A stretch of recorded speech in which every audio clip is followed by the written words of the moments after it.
दोस्तों नमस्कार। 24 घंटे पहले सरकार ने एक आंकड़ा जारी किया और बताया कि इस देश में जो खुदरा दर महंगाई है वो सबसे कम हो गई है। यानी बीते 5 वर्षों में जिस भी दौर में आपने जो भी महंगाई देखी हो, मौजूदा वक्त में वो महंगाई सबसे कम होकर 3.5% पर आकर टिक गई है। आपको भरोसा हुआ? आप बाजार गए, आपने आलू प्याज खरीदा, टमाटर खरीदा, हरी सब्जी खरीदी, तेल खरीदा, गेहूं चावल खरीदा, आपको भरोसा हुआ? महंगाई दर बीते 5 बरस में सबसे कम। आप कहेंगे भरोसा होता नहीं है। पिछले दिनों जब अंबानी के परिवार में विवाह उत्सव चल रहा था और प्रधानमंत्री जिस दिन शामिल होने गए, उसी दिन महाराष्ट्र में उन्हें एक जगह सार्वजनिक रैली में संबोधित करना था।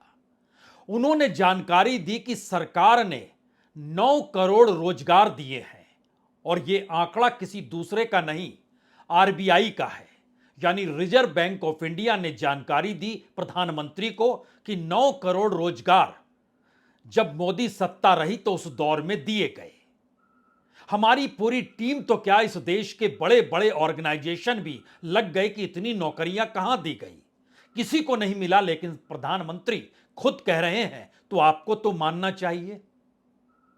इतना ही नहीं, नीति आयोग की रिपोर्ट के आधार पर सरकार ने बड़े लंबे चौड़े विज्ञापन छापे।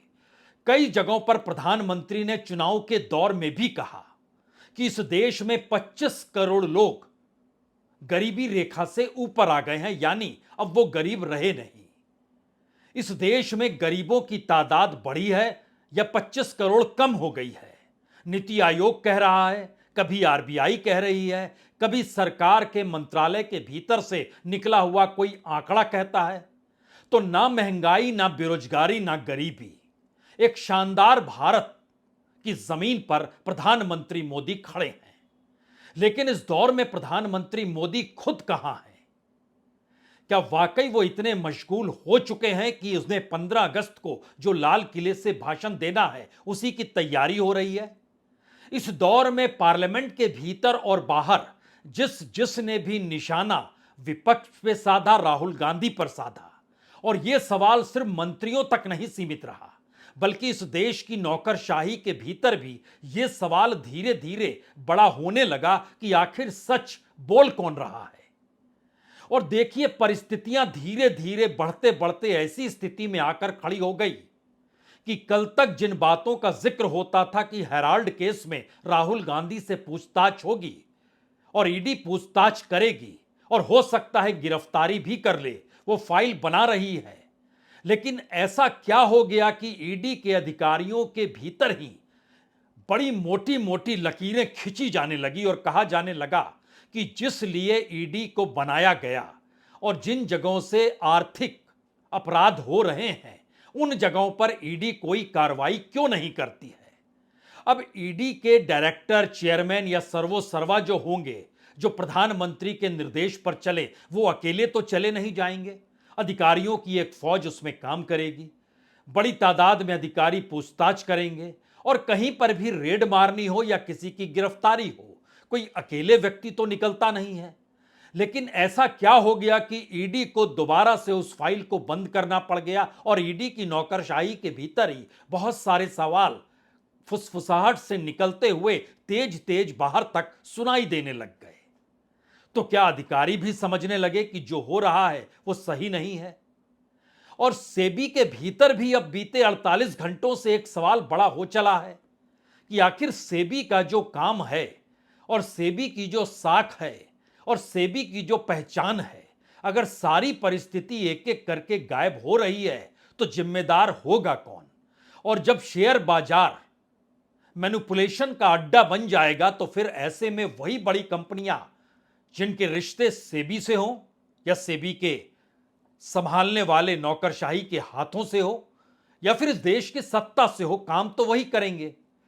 लेकिन इन परिस्थितियों के बीच एक सवाल यह भी आया कि सरकार आखिर जिस डाटा को रखती है इस देश के सामने, यह बताने भर के लिए कि देखिए हम एक शानदार भारत बना रहे हैं, उस पर किसी का भरोसा होता क्यों नहीं?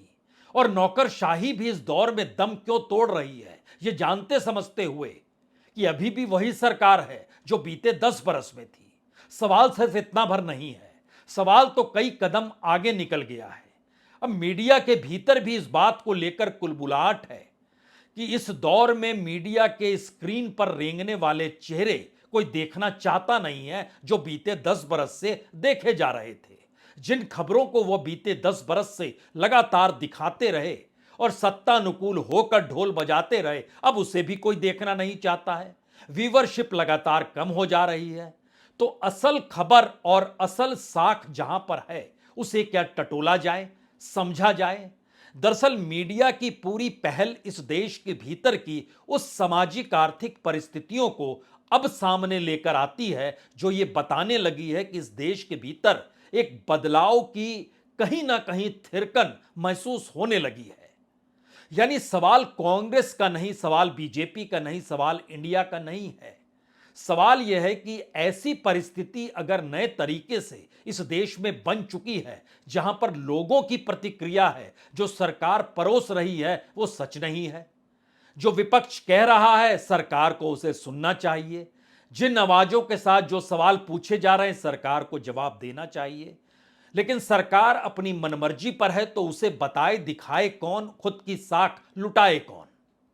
और शायद यही वो परिस्थिति है जो देश के भीतर पहली बार एक इस रूप में अंगड़ाई लेने लगी है जहां पर इस देश में लोकतंत्र के पिलर के तौर पर मौजूद तमाम संस्थानों को यह लगने लगा है कि अगर इस देश का नागरिक यह सोचने लगा है कि परिवर्तन होना चाहिए, सवाल सिर्फ यह नहीं है कि 2024 का चुनाव हो गया और इसके बाद राज्य दर राज्य चुनाव होंगे। दरअसल यह परिवर्तन एक तरह से उन तमाम संस्थानों के ऊपर दबाव के तौर पर भी होता है और दूसरी तरफ उन संस्थानों की क्रेडिबिलिटी या साख के खत्म होने से भी जुड़ जाता है। और इन्हीं दो परिस्थितियों के बीच में आज हम और आप दोनों चल पड़ते हैं। लेकिन चलने से पहले देखिए जरा मीडिया की कुलबुलाहट। मीडिया लगातार सोच रहा है कि राहुल गांधी कब सामने बैठें और बताएं कि दरअसल इस देश में शेयर बाजार में कितना बड़ा घोटाला हो गया। प्रेस कॉन्फ्रेंस कांग्रेस की हो गई। कांग्रेस ने आज बड़ी बैठक कर डाली, तमाम महासचिवों को बुलाया, सचिवों को बुलाया, प्रदेश अध्यक्षों को बुलाया, जो भी राज्य के प्रभारी हैं सबको बुलाया। लगभग हाफ सेंचुरी से ज्यादा, तकरीबन 56 लोगों की मौजूदगी। और उन सब के बावजूद भी राहुल गांधी से क्यों मीडिया यह बुलवाना चाहता है कि आखिर इस देश के भीतर में कौन से घपले घोटाले हो रहे हैं, आप बोलिए तो जरूर। और राहुल गांधी इस बात को क्या समझ चुके हैं? क्योंकि इस देश के भीतर की जो परिवर्तन शैली है वह धीरे धीरे हर किसी पर दबाव बना रही है। लेकिन आइए पहले एक तस्वीर देखिए। यह तस्वीर दरअसल मीडिया के भीतर की कुलबुलाहट की है। अगर राहुल गांधी ने भी नहीं कुछ कहा तो फिर वो क्या बताएंगे, क्या कहेंगे? क्योंकि साख जहां पर है उसके जरिए निकले हुए शब्द मायने रखते हैं, बाकी सब कुछ फरेब है।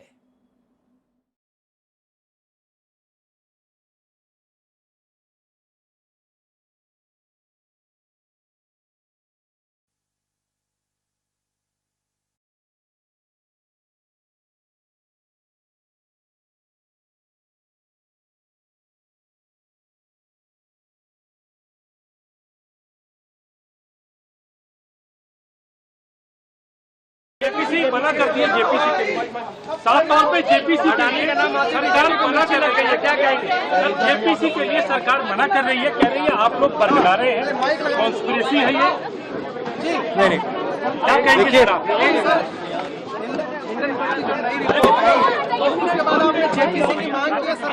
मैं इस पे थोड़ा मतलब गहराई में आपके साथ इसके बारे में चर्चा करनी पड़ेगी। ये फाइट से काम नहीं होगा, तो थोड़ी देर में मैं आपसे गहराई से बात करूंगा सर। लेकिन जेपीसी पे क्या कहेंगे? प्रेस कॉन्फ्रेंस कर लेंगे, ठीक है।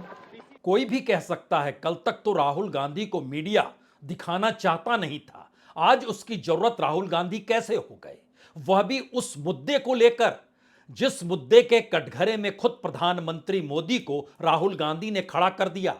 वो सिर्फ चक्रव्यूह के आश्रय नहीं बल्कि उस नेक्सस के आश्रय भी जिसमें शेयर बाजार में डूबने वाले पैसे जो आम नागरिकों के होते हैं उसकी जिम्मेदारी लेगा कौन? और इस तरीके से मीडिया की जरूरत उसके बाद पनपी जब एक बैठक हुई कांग्रेस की। उस बैठक के भीतर सेबी चेयरमैन के इस्तीफे का जिक्र हुआ। उस बैठक के भीतर इस देश के गरीब और मध्यम वर्ग के साथ जो धोखा शेयर बाजार से लेकर टैक्स तक को लेकर हो रहा है उसको लेकर हुआ। इस देश में जातिगत जनगणना और संविधान के मद्देनजर सवालों को लेकर हुआ। किसानों के साथ एमएसपी कानूनी तौर पर कैसे जुड़ेगी इसको लेकर हुआ। अग्निवीर या अग्निपथ के सवाल को लेकर हुआ। और इस देश के भीतर में होने वाली रेल दुर्घटनाओं को लेकर भी हुआ। लेकिन एक चीज ध्यान रखिए, जब मणिपुर की घटना हुई प्रधानमंत्री खामोश हो गए। जब इस देश में रेल दुर्घटनाओं का सिलसिला बढ़ा तो प्रधानमंत्री खामोश हो गए। जब इस देश में अडानी और प्रधानमंत्री के रिश्तों का जिक्र हुआ तो प्रधानमंत्री खामोश हो गए। जब शेयर बाजार के घोटालों का जिक्र हो रहा है तो प्रधानमंत्री खामोश है।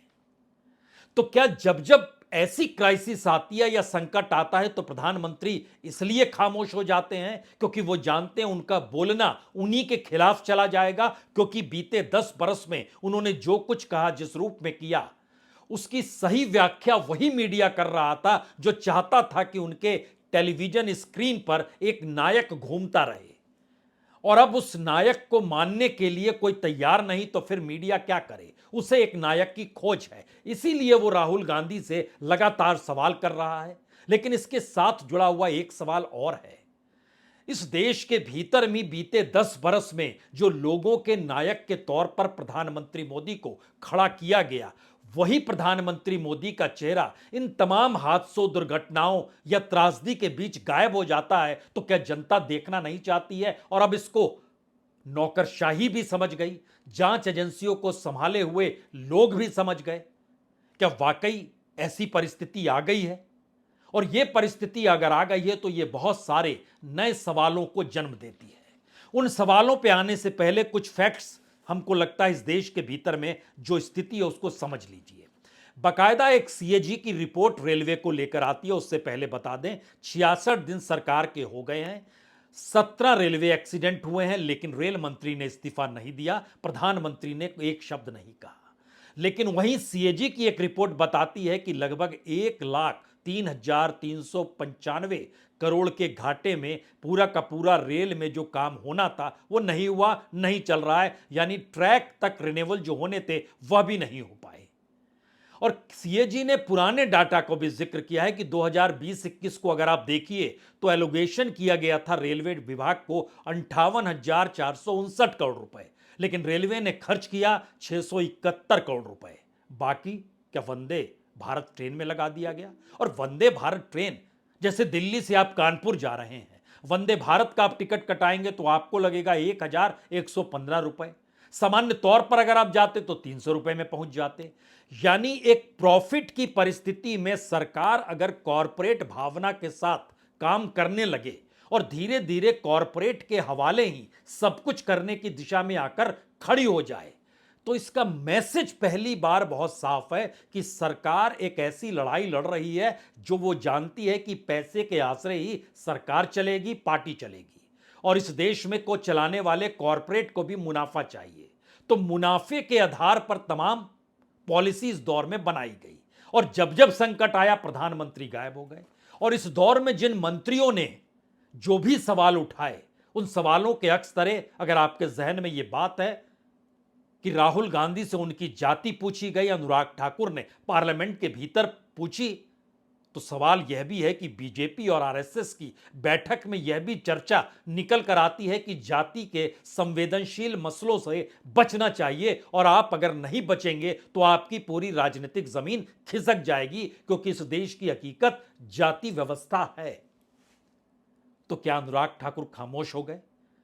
पार्लियामेंट के भीतर जिस तरीके से अश्वनी वैष्णव ने रेल का जिक्र किया और कहा आप कुछ नहीं कर पाए, हमने ये कर दिया, और इस देश की जनता जान रही है कि रेल जो इस देश की रीढ़ है, लाइफलाइन है, वो डगमगा चुकी है, डिरेल्ड हो चुकी है, तो जवाब तो जनता को देना है। और जनता उन सवालों को लेकर अपने इलाके के सांसदों से पूछती है और बीजेपी से पूछती है, तब जवाब कैसे देंगे? उनको भी साइडलाइन किया क्या क्या। इस दौर में सरकार ने सोच लिया कि हम तो किसी भी हालत में बंदिश लगाएंगे सोशल मीडिया को लेकर। जंजीर तैयार की गई, एक बिल तैयार किया गया और बिल अपने लोगों में बांट भी दिया गया। लोगों पार्लियामेंट्रीज को नहीं मिला, जो उसके स्टेक होल्डर थे उनको नहीं मिला। तो आखिर में कल देर शाम में कहा गया हम जो बिल ला रहे थे उसको वापस लेते हैं, जो मीडिया को लेकर आ रहे थे हम दोबारा से मशक्कत अक्टूबर के महीने से शुरू करेंगे। यानी इस देश के भीतर में लोगों की क्या सोच है, अब उस सोच का दबाव सत्ता पर पड़ रहा है और उस सोच का प्रभाव विपक्ष के ऊपर पड़ रहा है। और शायद यही पहली वजह है कि पहली बार कांग्रेस के नेता यह कहने से चूक नहीं रहे हैं, अगर कोई अपराध हमने किया है तो आप कार्रवाई हमारे खिलाफ कीजिए। ना सिर्फ कांग्रेस के खिलाफ बल्कि इंडिया गठबंधन के भीतर से भी कोई भी आरोप किसी पर है तो आप कार्रवाई कीजिए, आप सत्ता में हैं। लेकिन अगर आप सत्ता में रहकर गड़बड़ी करते हैं तो इसकी जांच कौन करेगा? अब यह सवाल कांग्रेस खुलकर उठाने लगी है। That's why, brother, we are telling to the government, we are requesting to the government, if there is any conspiracy, let it be also inquired. Why? Huh? We are not ready to face that inquiry. If any conspiracy from the India parties are there, let them inquire that also. Why are they running away from the inquiry? This is one of the most important corruption charges which affected the credibility of the country's economy. आप कह सकते हैं कांग्रेस के तेवर कड़े हैं।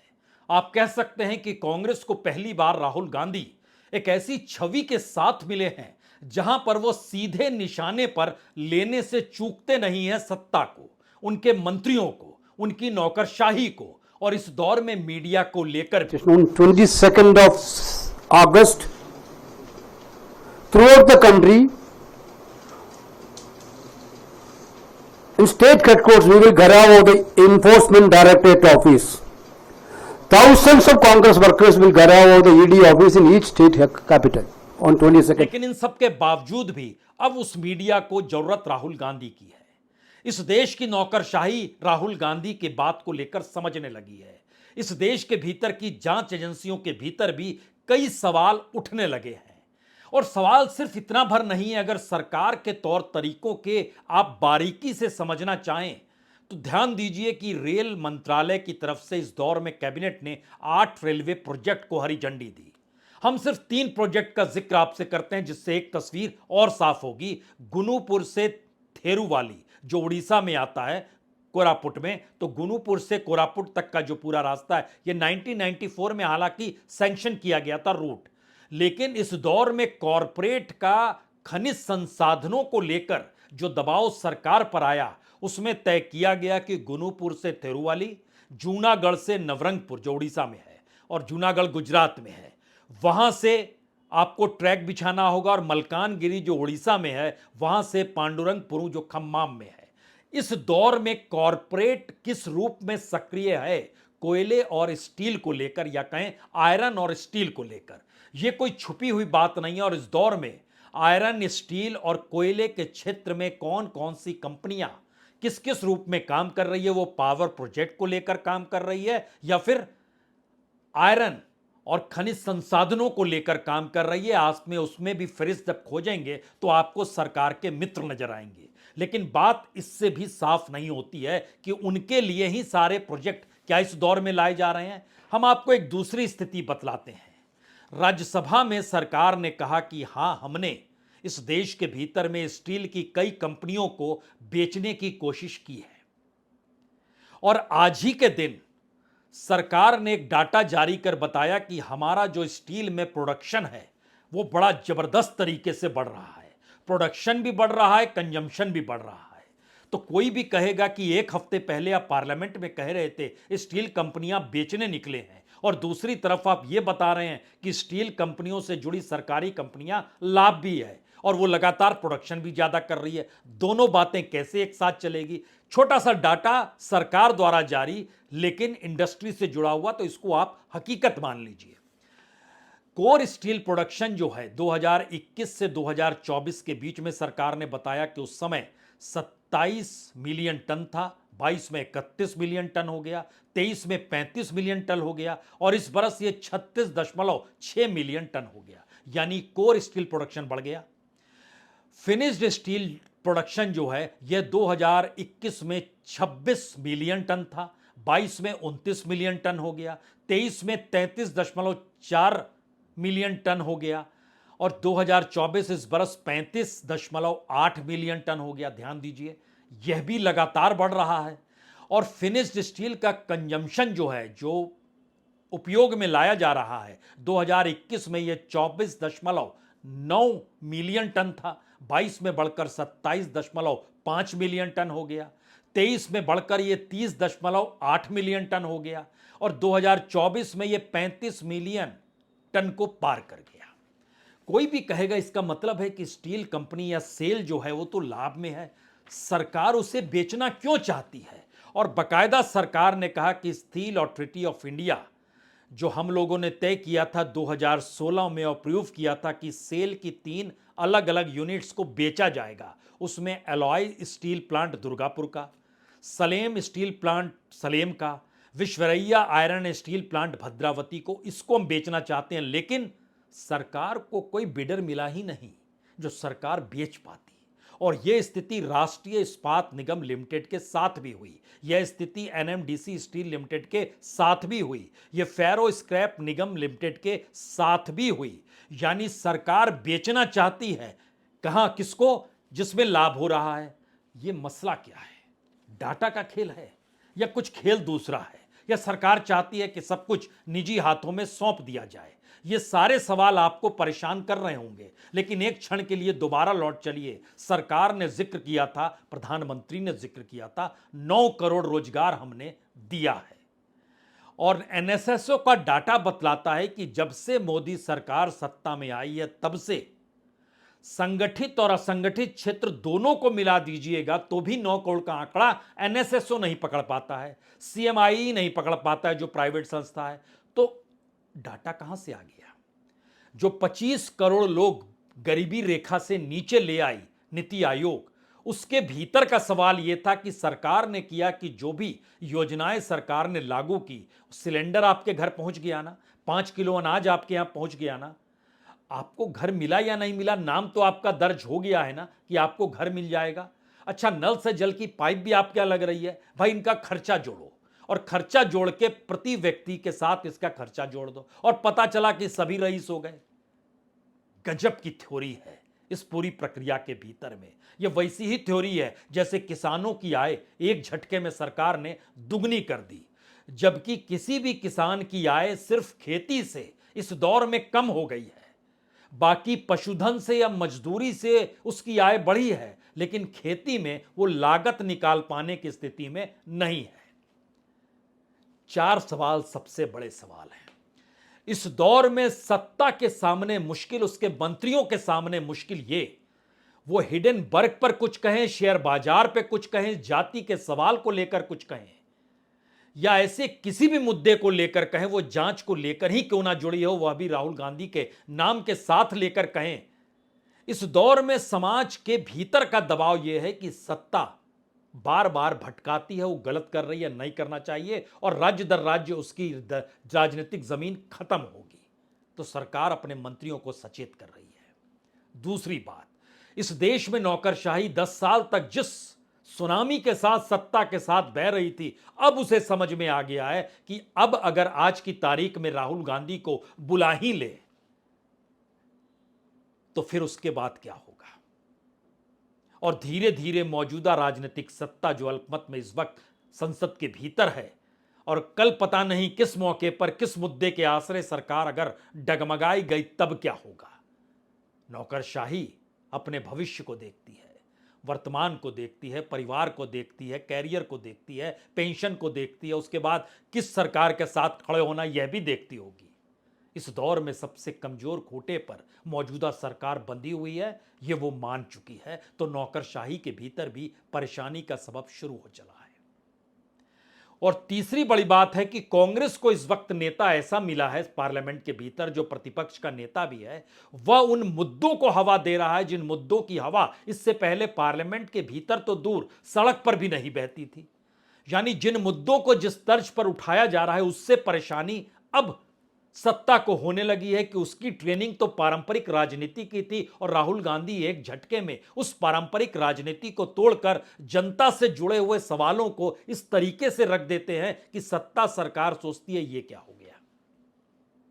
और चौथा सवाल जो शायद इस दौर का सबसे बड़ा सवाल है, क्योंकि सरकार अगर बेरोजगारी कम कर चुकी है, गरीबी खत्म कर चुकी है, महंगाई है ही नहीं, और इन परिस्थिति के बीच घर वो बांट रही है, सड़कें बना रही है, नल से जल आने लगा है, शौचालय तैयार है, इन तमाम परिस्थितियों के बावजूद भी जनता के भीतर जो सवाल हैं और उनका जो अपना जीवन है जो हकीकी तौर पर है, उसको किसी दस्तावेज में लिखे किसी सरकारी डाटा की जरूरत नहीं है।